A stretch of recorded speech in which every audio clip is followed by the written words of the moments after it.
Sabi ng lola ko, kung meron man daw higit na biniyayaan ng kalikasan, ang bansang Pilipinas na raw ang pinakamaswerte sa lahat. Dito raw kasi makikita ang pinakamaputi at pinakapinong buhangin, mga punong sintaas ng langit, kagubatan na kulay berde na pinamumugaran ng iba't ibang uri ng hayop at insekto.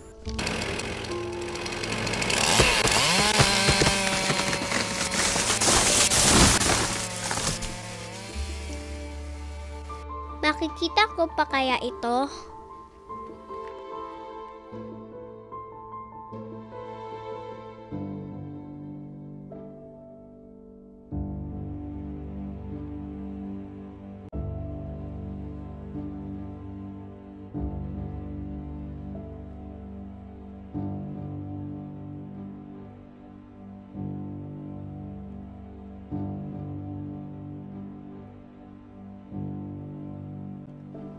Kada isang taon, 20 bagyo ang naitatalang pumapasok sa bansa. Ang ilan dito ay super typhoons na nagdudulot ng matitinding pinsala tulad na lamang ng 3 bagyong nanalasa sa magkakasunod na taon. Ang bagyong Sendong taong 2011, ang bagyong Pablo taong 2012, at ang pinakamalakas sa lahat, ang bagyong Yolanda na nagdulot ng matinding pinsala noon lamang nakaraang taon.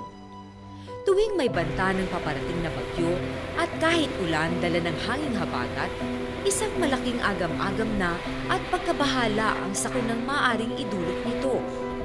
Bakit nga ba palakas ng palakas ang mga bagyo kada taon? Bakit po ba? Ayon sa pag-aaral ng United Nations, epekto ito ng climate change o ang pagbabago ng panahon dulot na rin ng pag-init ng mundo dahil sa carbon emission mula sa iba't ibang bansa, sanhi ng pagkatunaw ng mga yelo sa polar ice caps. Sa pagkatunaw nito, lumalawak ang dagat na siya namang nagsisipsip ng mainit na hangin na nagiging tropical storm o bagyo kinalaunan. At dahil kumukonti na ang puno sa kagubatan resulta ng pagkakaingin na siya ring nangungunang sanhi kung bakit lumalala ang carbon emission, nawawalan tayo ng depensa laban sa mga malalakas na bagyo.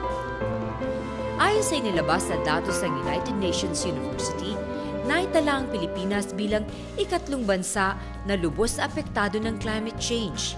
Ito na nga ang nararanasan nating pabago-bago ng panahon. Bakit po naubos?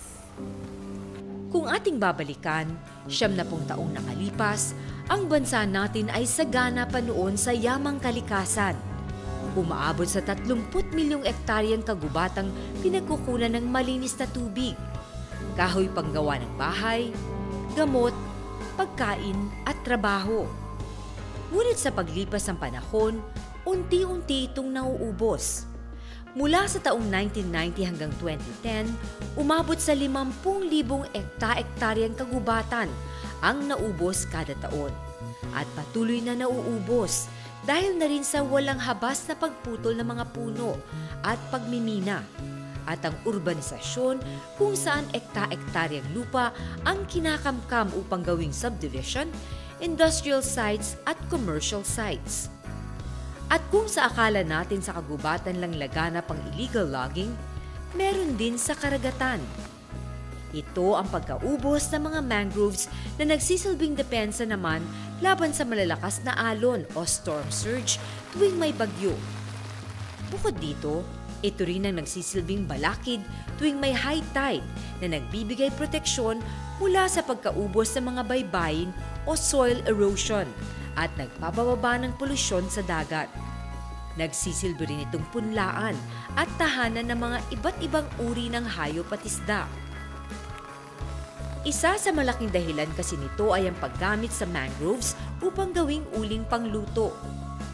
Kung hindi tayo makikialam ngayon at patuloy tayong magwawalang bahala, hindi malayong tuluyan itong maglaho. At kasunod nito ang tiyak na kapahamakan sa delubyong hatid ng climate change. The time of debate of whether climate change is real or not is over. There is no doubt that it exists, which is the reason we are all here. Sa pagdalo ni Pangulong Benigno S. Aquino III sa Climate Change Summit na ginanap kamakailan sa Estados Unidos, naging panawagan niya ang pangkalahatang pagtugon ng iba't ibang bansa para sugpuin ang paglaganap ng climate change. The Philippines is not waiting. We are addressing climate change to the maximum with our limited resources.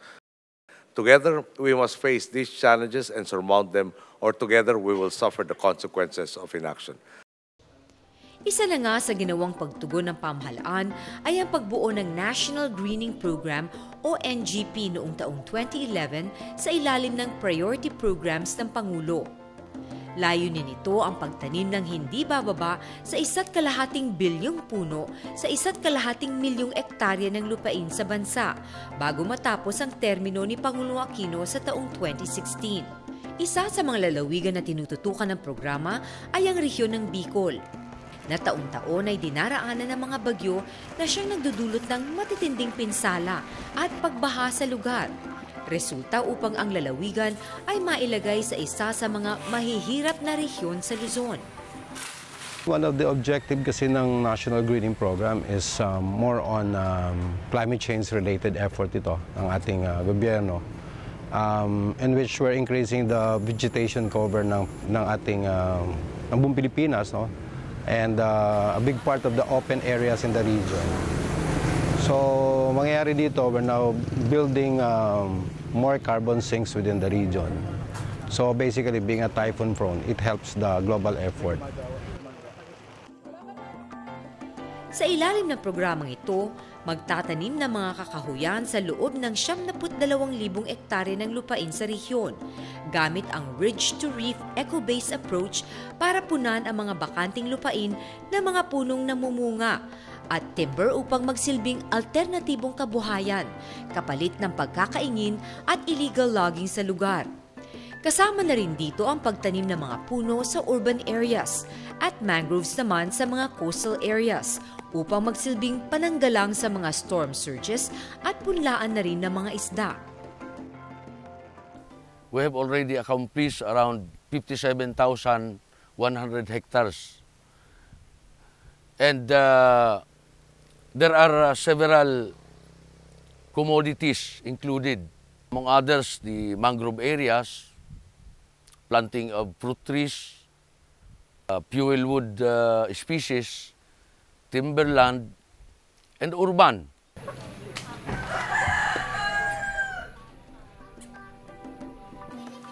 Katuwang ang mga people's organization gaya ng Tao Kalikasan Foundation of the Philippines Incorporated na binubuo ng mga residente at membro ng lokal na komunidad sa lugar, mas napapaigting ang pagbantay at ang pagtutok sa programa upang maging matagumpay ito. We have organized people in the uplands.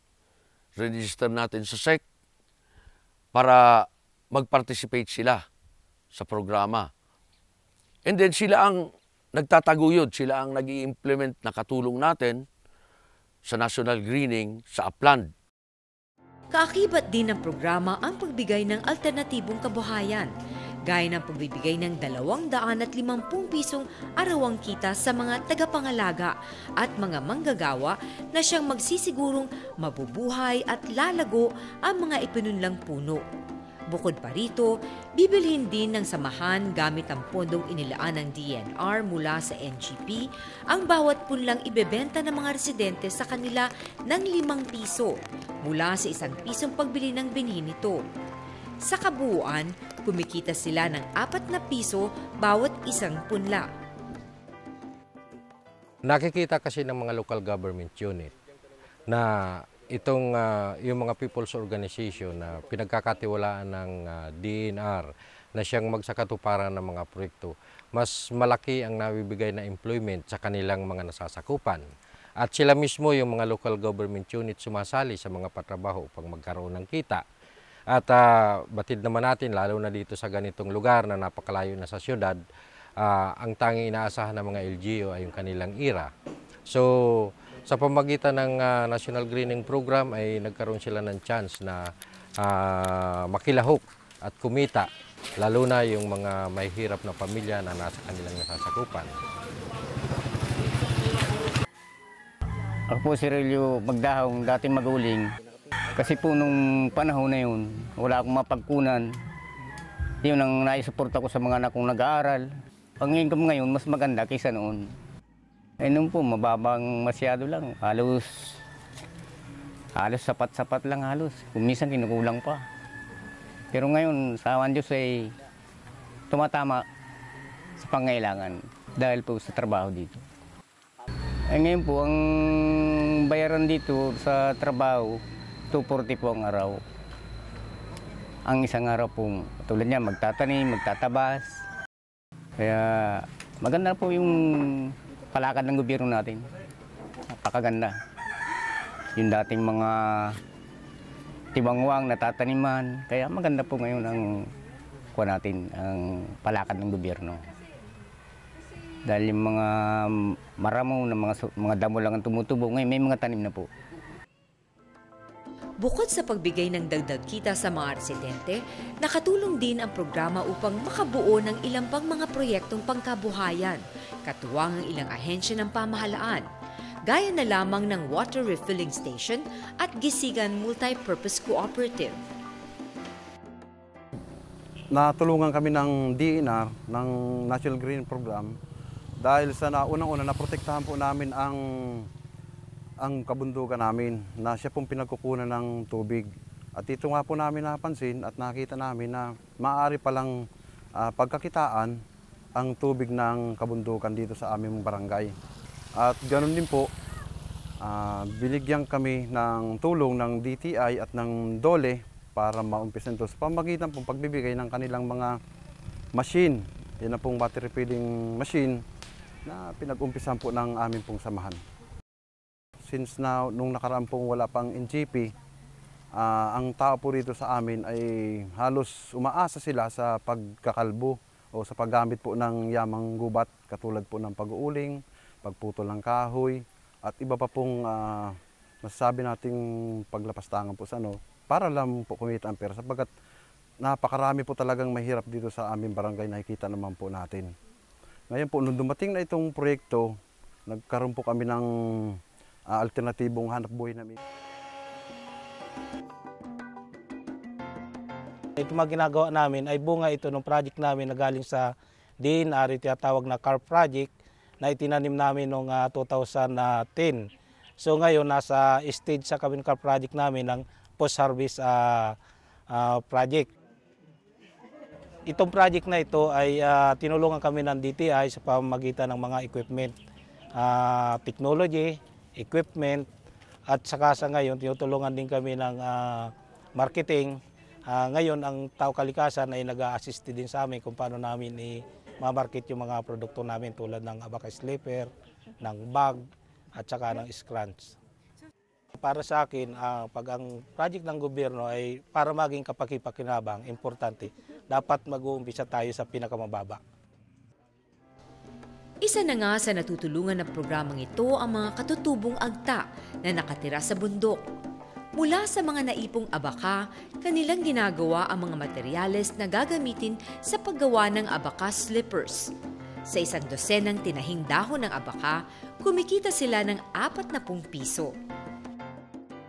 Oo, malaki pong maitulong ito po. Kisa po sa pumunta kami kung saan-saan, lagi, dito na lang po kami makikipag-ordinate po para makatulong po sila sa amin, sa aming pang tawid dutong po ba. At yun lang po naman ang importante sa amin, yung kumain po. Kumain 3 beses sa isang araw. Sana nga po maging may mga ano pa po na tumulong sa dito po sa GMPC para po kami matulungan din para mabawasan po yung aming masyadong kahirapan pong mga IP. Dapat pag-aaralan muna natin bago natin ilalagay ang isang proyekto para mapakinabangan natin, para hindi nasasayang yung budget ng gobyerno na inilalaan para sa mga tao. Sabi ko nga, bakit ang mga tao ay pumupunta ng bayan ng Maynila, ng siyudad, samantalang ang pinakamagandang oportunidad nasa Linang. Tulad dito ang mga tao dito nung araw, umuwi na, pumupunta ng para maghanap buhay. Pero ngayon nakikita nila na magandang oportunidad nila dito, bumabalik na. Ilan rin sa mga ibinibidang kakahuyang tinatanim sa ilalim ng NGP sa Reyong Bicol ay ang mga kakahuyang inaasahang magdudulot ng pag-unlad sa ekonomiya, tulad ng pagtanim ng mga betel nut tree o nganga na may antibiotic properties, ang cacao tree na sinasabing nauubos na sa ibang bansa at ang pili nut na kilala ang rehiyon. Ilang residente rin dito ay namumuhunan naman sa mga itinanim na citronella plant na ginagamit pangtaboy ng lamok. Sa katunayan, supplier ang rehiyon ng isang kumpanyang kilalang bumebenta ng pro-environmental care products. Ang masasabi ko po sa proyektong ito, ang impact, una ay malilimitahan natin yung pag-alis ng mga tao dito upang pumunta doon sa Manila upang maghanap po at mag-squatter. Pangalawa, natutugunan natin na yung mga tao ay maibaling yung hanap buhay sa halip na mag-uling, magputol ng mga puno, magtanim na lang sila, malaki pa yung kita nila. Pangatlo, siyempre narirehab natin yung ating kalikasan. At pangapat, siyempre, natutulungan natin yung ating mga may hirap na mamamayan na makapagsimula sa pamamagitan ng kinikita nila, ay nakakapagpundar sila ng kanilang mga kagamitan, at yung mga anak nila na hindi nakakapag-aral sa ngayon nang-ag-i-eskwela. Mula sa mga kabundukan, tuloy-tuloy ang pagtatanim ng mga kakahuyan sa lungsod ng lalawigan. Isa na nga rito ang pagtatanim ng mga puno sa dump site sa lungsod ng Legazpi upang maibsan ang masangsang na amoy mula sa mga basura. We are here in the landfill area of Legazpi City, and we have partnered with the LGU to at least rehabilitate or reforest some of their areas so that the effects of the garbage being dumped here, as far as the smell would be mitigated. That's why. At sa huli, gamit pa rin ang Ridge to Reef eco-based approach, pinopondohan ng National Greening Program ang pagtatanim at pagpapalago ng mga mangrove forest sa mga coastal areas sa bansa. Isang mahalagang aspeto ng programa dahil bukod sa nagsisilbing pananggalang ito tuwing may storm surge, nakakatulong din ito upang magparami ng isda sa karagatan. So itong makikita ninyo itong mangrove sa ating likuran, ito ay bahagi lamang ng more or less 4,000 hectares of mangrove forest sa Camarines Norte na siyang inaalagaan at binabantayan dito. Ito ay under sa National Greening Program ng ating Pangulong Pinoy. So dito sa Mercedes, we have 234 hectares. Dito sa Barangay Manggisok, we have 120 hectares. So that is under the BUB fund. Ano? Bottoms-up budgeting po yan. Na ang nag-prepare noong program is the local government units, pero naka-channel ang fund sa DENR. So ang DENR ang direktang nag-i-implement. Isa sa dahilan ng pagkasira at pagkawala ng mga mangrove forest sa bansa ay ang pagputol nito upang gawing panggatong.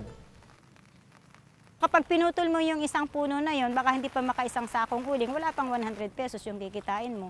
At isang beses lang yun, kasi pag naputol na yun, wala na. At dahil sa masinop na pagbabantay at pagmamonitor ng mga forest rangers na gumagamit pa ng geotagging technology sa mga kabundukan at mga mangrove plantations, katuwang ang mga residenteng miyembro ng people's organization sa lugar, naging matagumpay ang pagprotekta nito. Sa katunayan, mula sa pag-uuling, nakahanap ng alternatibong pinagkakakitaan ng mga residente dito. Ito ay ang pagbebenta ng mga bunga nito para gamitin sa mga mangrove tree planting activities ng mga paaralan at iba't ibang organisasyon. Ang isang puno ng bakawan ay mamumunga yan siguro mga 200 hanggang 500 peraso. So if you will sell that at 1 peso per piece, taon-taon merong kikitain ng isang residente, doon lamang sa bunga kikita ka ng 500. Napakahalaga po na na-involve natin ang local communities kasi kung hindi po sila, baka itong mangrove sa paligid natin baka nawala na. Kasi may mga tao na hindi pa rin alam kung gaano kahalaga ang mangrove forest at nakikita lang nila ito bilang panggatong. Pero dahil na-involve natin ang communities, na-involve natin ang people's organization, alam nila kung gaano ito kahalaga. Kahit wala silang nare-receive sa government, kahit walang project ang government na ibigay, dahil alam na nila kung gaano kahalaga ito, ay pinapangalagaan nila ito.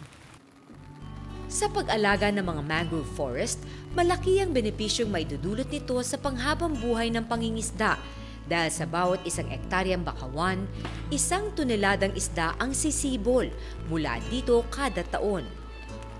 Imagine kung ilang toneladang isda ang ating aanihin kung pangangalagaan lang natin ang mga bakawan. So, ito replicated to throughout Region 5. Ang isang challenge ni Secretary is that by 2016, all plantations should have at least an 85% survival. So, ibig sabihin, kung nagtanim ka ng 500 seedlings per hectare, yung 85% nun, dapat after 2016 nagsusurvive. Sa ngayon, umaabot na sa 29 na milyong punong binhi ang naitanim sa may 43,000 hektarya ng lupa sa Bicol Region sa ilalim ng National Greening Program. Inaasahang sa taong 2016, aabot sa 72 hektarya o 17% ang dagdag sa kagubatan ng rehiyon.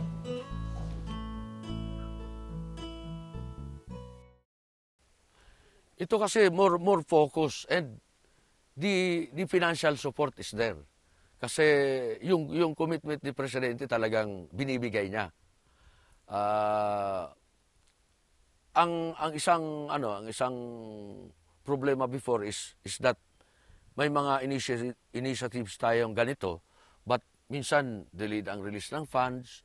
So by the time na dumating yung funds, medyo late na. But now, talagang full support yung administration sa program. That's why we are able to implement the project and accomplish the targets on time. Ang isa pang challenge nga na gusto ko ring sabihin is that after 2016, the government, yung gobyerno should still support kung paano natin palaguin yung naitanim natin. Kasi kung pababayaan natin, walang funding support, so pwedeng yung target natin na 1.5 billion trees, pwedeng bumawas. Dapat maalagaan natin yung plantation, even after 2016, siguro, yung papalit kay Presidente, dapat bigyan din ng focus, ng importansya, yung sinimula ni Presidente. Para at least may sustainability tinatawag, may continuity. So magandang mga sinimulan dito sa administrasyon ng ating Presidente, si President Aquino. Sa tingin ko, kailangan talagang ipagpatuloy ito ng ating mga kababayan. Kasi malaki ang investment sa NGP, yung mga efforts na ginagawa natin on protection and conservation. I think kailangan natin yung participation ng community all throughout, no? Para make sure natin we have a sustainable environment, meron tayong continuous productivity, no, that will support economic development in the region.